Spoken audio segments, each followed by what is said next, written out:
we're working on a steak sauce. We're developing a steak sauce for people. We're going to launch that in a few months. We're trying to steal a steak sauce recipe from a restaurant. I really want to. The way I've always wanted to have a sauce, a steak sauce, and I want it. I'm not going to take it from a place, but I do. Like, I've gone to restaurants where I go, "This is a good steak sauce." Do you know what I'm saying here? Yeah. Like, what's the problem? Yeah. Are you selling your steak sauce? No. So then why am I not? You're inspired. I'm inspired by it. I'm inspired by it. And it's going to be very good. We're developing it. We're working with a chef. We're trying to develop a steak sauce and then sell it and bring it to market so that we can, we don't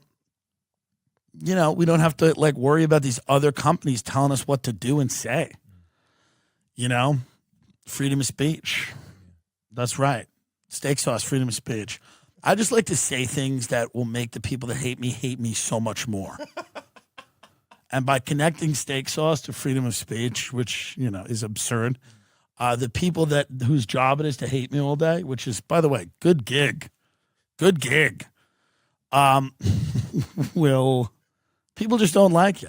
There are people that it's like the QAnon thing. It's the same with comedians. It's like everybody starts off going like, I'm going to be a comedian. And then the QAnon people are like, we're going to save the kids and Trump's going to be the king. And then none of that happens. And then everyone's angry at me. People started out trying to be comedians, can't scratch two nickels together, can't get a following, have no audience, and it's my fault. How is it my fault? They've been doing this longer than I have, but years and years. And somehow it's I've done it to you? What? Or other people, other successful podcasters or people we're the problem? We're the issue, and they all cloak themselves in politics, and they're like, I could never stoop to the level that you've stooped to, the people you've spoken to. Okay, congratulations. I hope, has that gotten you anywhere? Has your refusal to talk to anyone gotten you anywhere? Still no? So you've refused to speak to anyone, and you haven't stooped, and still nothing. I'd start stooping. I'd stoop as low as humanly possible, you roach. It's just there's a lot of people in this business, right? So I understand, though, QAnon thing. I understand when everything you believe doesn't work out. And it doesn't work out because you were stupid to have believed it in the first place. That's why it doesn't work, dummies. And then you can't get that angry at yourself because what happens?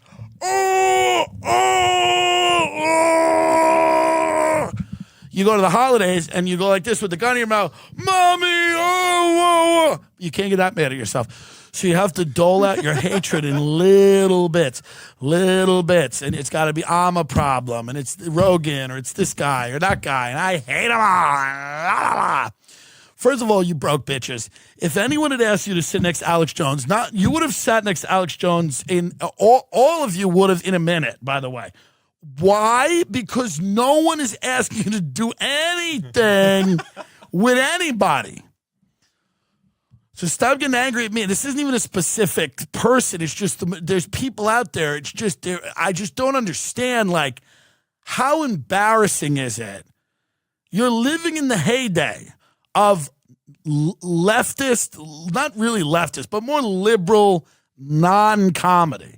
You're living in that heyday. If you couldn't make a buck sucking now, you'll never make a buck. You didn't even have to be funny.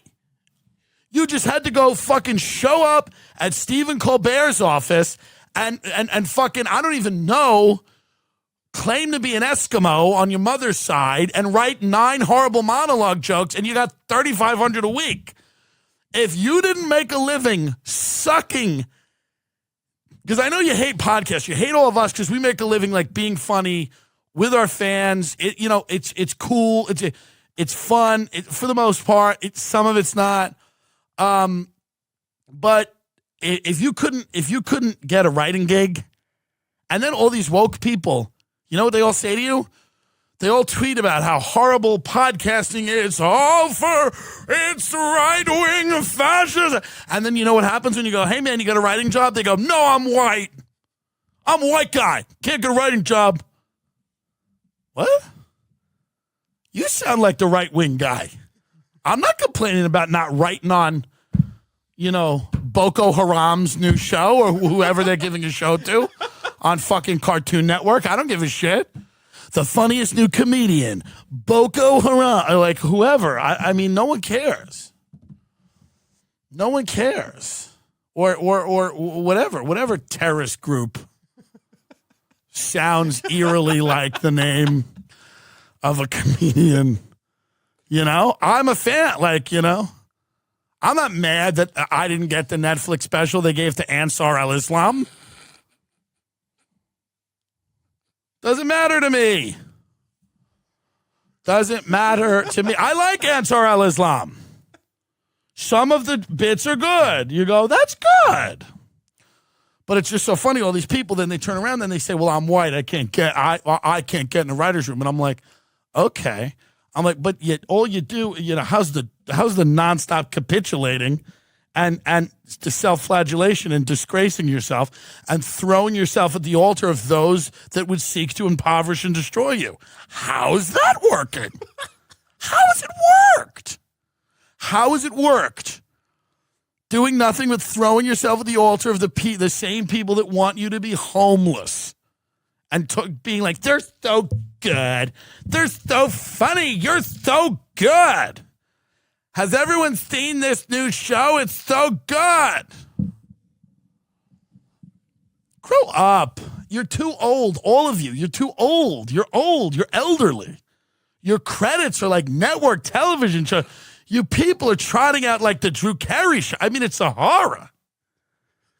What were you people on? Empty Nest? Enough. VH1 chat shows? I mean, it's a horror here. It's crazy. Let it go. Go to a farm. Go away. Christ almighty with these people. You can't make $1 in comedy now? You don't even have to be good. If you're a woman and you don't own 4 houses as a comedian right now, kill yourself!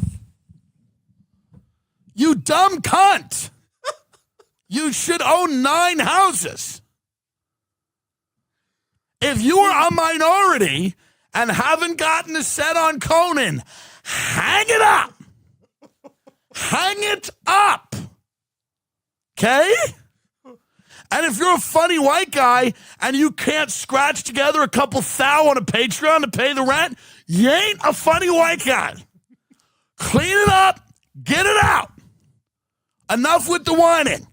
If you are a funny white guy that's being ignored by the business and you can't scratch up a couple of G's on Patreon, you can't scratch up a few friends, then it's time to put the horns on and go to the Capitol because you're living in a gold rush of shit. Everything they make is shit. So now you can do something good.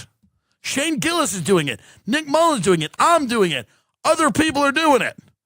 Do it. Ryan Long makes sketches. He's doing it. Andrew Schultz is doing it. There are people doing it. Just shut up and do it. Who cares? Or don't. Or do it for your people. Do it for your fans. That whatever they want. I remember when I got to LA, people were like, yeah, you got in with the Rogan crew, but I'm not really in with those guys because I'm not an ultimate fighter. Where do you think I met Joe? At a fighting gym? You dummies? I'm a fat faggot. You just suck. You're not good. Who told you you were good? Sue them. Sue them. The people that told you were good at this, sue them. You should be knocking on their door going, what the fuck? You told me I was good. Well, you were good a little. I don't know what happened.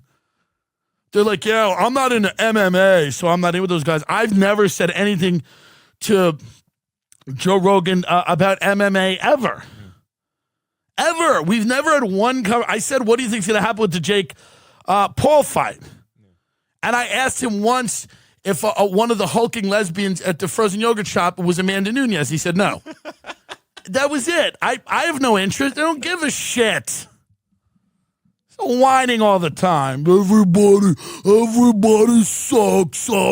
I'm too good at my job to make money. Mullen had that great point where he's like, the people are like too funny to be funny. They're too good at their job to make money. What? This is, if you're like in the industry, it's like, this is like the golden era of sucking at comedy. If you can't make money now, God forbid it goes back to a point when like the minimum amount of talent's required. Then you're really fucked.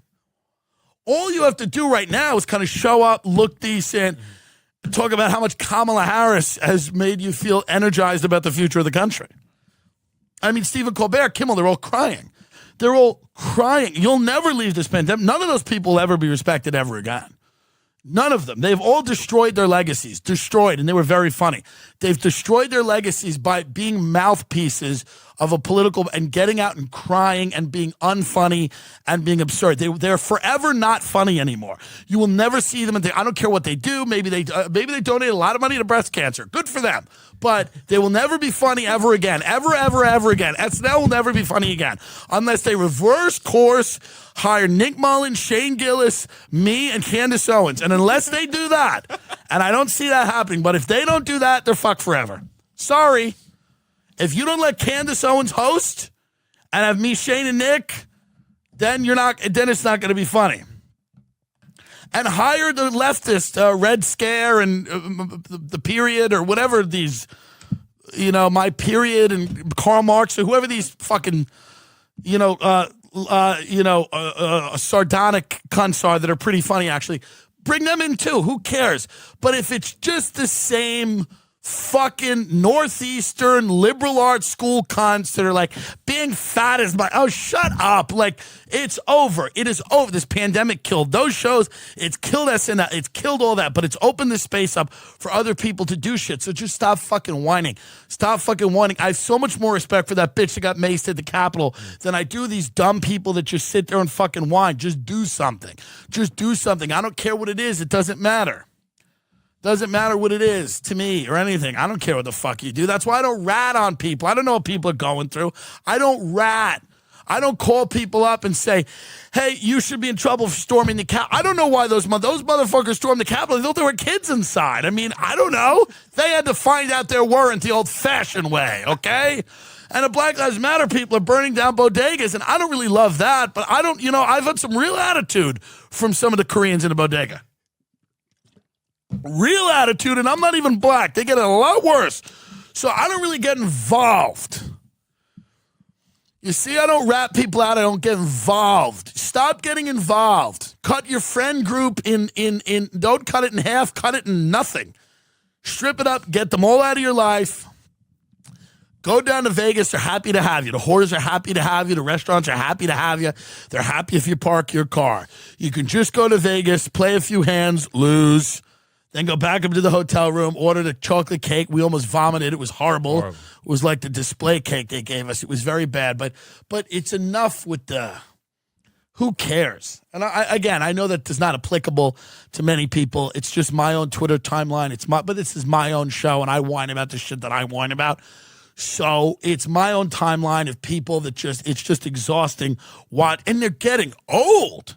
These are people in their 40s and 50s that are old and they're complaining. And it's like, guys, it's not cute anymore. It's not cute.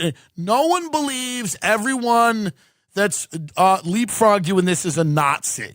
How fucking lucky for you, huh? How coincidental.